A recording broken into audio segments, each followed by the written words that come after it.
వామ్మో, తులం బంగారం 90,000 దాటిందటుల్లా నిన్న. అప్పుడే ఇంత కొనిపెట్టుకుంటే అయిపోవు, అదేమన్నా అరిగేదా తరిగేదా తుప్పు పట్టేదా? ఆ అన్నట్టు తుప్పు పట్టేదా అంటే యాదొచ్చింది నాకు.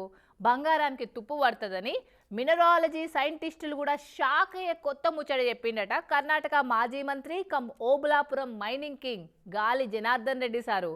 ఇంతకు అసలు వార్త ఏందంటే, గాలి జనార్దన్ రెడ్డి అంటే ఇప్పటోళ్ళకు తెలియదు కానీ 80s 90sలో పుట్టిన జనరేషన్ జనాలకు లీడర్లందరికీ పరిచయం చేయవలసిన పని లేని లీడర్ సారు ఓ 15 ఏళ్ల కింద అనుకుంటా అక్రమ మైనింగ్ కేసులో ఇరికిన సారోళ్ళ ఇంటి మీద సిబిఐ అధికారులు దాడి చేస్తే కళ్ళు బైర్లు గమ్మేటంత బంగారం బయటపడ్డది.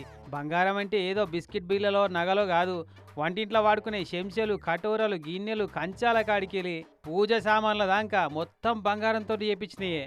ఇక సారు కూసునే సింహాసనం కూడా బంగారందే. మొత్తం 53 కిలోల బంగారం, కోట్ల రూపాయల నగదు పైకం, బాండ్ పేపర్లు అన్ని పట్టుకపోయి అరెస్ట్ చేసి జైల్లో పెట్టిర్రు. ఇక తర్వాత బెయిల్ మీద బయటపడ్డాడు కానీ ఆ కేసు ఇప్పటి కూడా ఇంకా నడుస్తూనే ఉంది. దొరికిన బంగారం అంతా అధికారుల హ్యాండ్ ఓవర్లోనే ఉంది. ఇంకా ఇక ఎంత ఆస్తున్నా కూడా బంగారం పోతే మెరమెర ఉంటుంది కదా ఎవరికైనా. అయితే అప్పట్లో నా ఇంటికెళ్ళి కొంట పోయినా బంగారం తిరిగి ఇచ్చేయాలి, అట వాడుకోకుండా ఓరకు పెడితే బంగారానికి జంగు పట్టి అరిగిపోతుంది అని తెలంగాణ హైకోర్టులో పిటిషన్ వేసిండట సారు. ఇక పిటిషన్ స్టడీ చేసిన కోర్టోలుండి బంగారానికి తుప్పు పట్టుడేంది, అయినా అట్లా ఇచ్చుడు కుదరది, కేసు అటో ఇటో తేలేదాకా బంగారం గవర్నమెంట్ దగ్గరనే ఉంటది అని గాలివారు జాలి చూపెట్టమని పెట్టుకున్న పిటిషన్ను కొట్టిపారేసిరట హైకోర్టోళ్ళు. గమ్మత్ ఏంటంటే బంగారం అనే ఖనిజానికి తుప్పు పట్టుడు అదే జంగు పట్టుడు అనేది ఉండదట. ఎందుకంటే కతిమ ఖనిజాలు లెక్క ఇది గాలితోటి నీళ్లతోటి రసాయన చర్య జరగదట.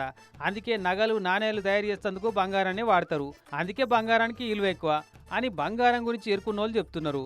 నకిలీ బంగారం అయితే జంగు పడుతుందట.